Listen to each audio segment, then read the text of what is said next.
जीवन व्यर्थ क्यों मालूम होता है? आपके पास आता हूं तो अर्थ की थोड़ी झलक मिलती, पर वह खो जाती। जीवन न तो व्यर्थ है न सार्थक। जीवन तो कोरा कैनवास है, जो चाहो उस पर चित्रित कर लो।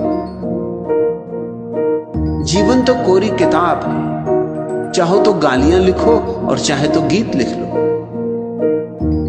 जीवन अपने आप में कुछ भी नहीं है, जीवन कोरा अवसर है।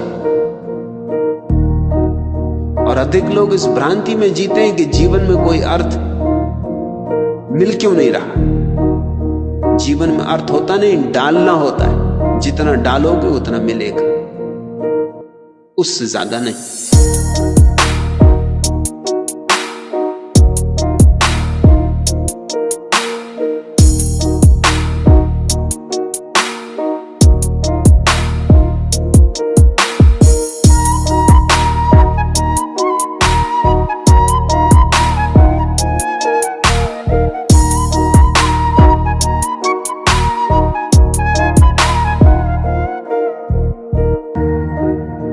बांसुरी रखी है और तुम बैठे हो उसके सामने और कहते हो कि बांसुरी तो है, लेकिन इसमें स्वर क्यों नहीं? बांसुरी में स्वर होते नहीं, जन्माने होते, जगाने होते, डालने होते, उमगाने होते। रखो ओंठ पर और बजाओ इसे, और अपूर्व संगीत पैदा होगा।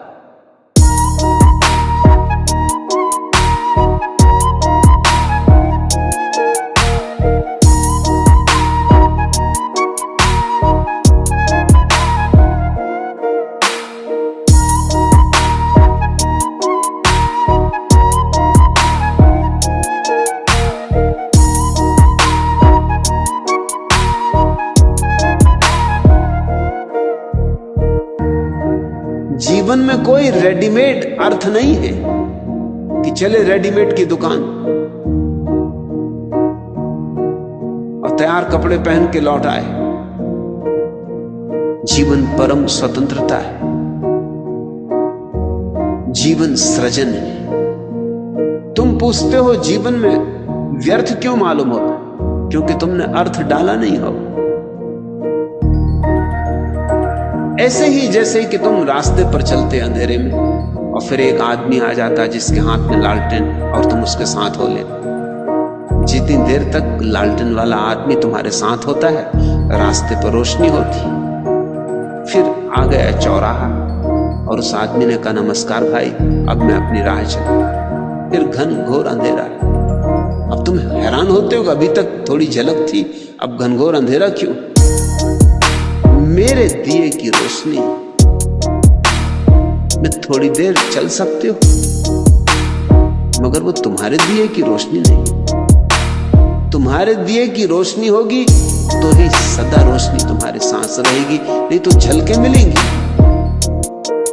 बगीचे में गए तो सुगंध मालूम पड़ेगी, फिर घर गए वहां कहां सुगंध मालूम पड़ेगी, जब तक कि तुम्हारा घर भी बगीचा ना बन जाए। मेरे पास बैठोगे थोड़ी देर तो मेरी मस्ती तुम्हें आच्छादित करेगी, मेरे गीत तुम्हारे गान बनेंगे,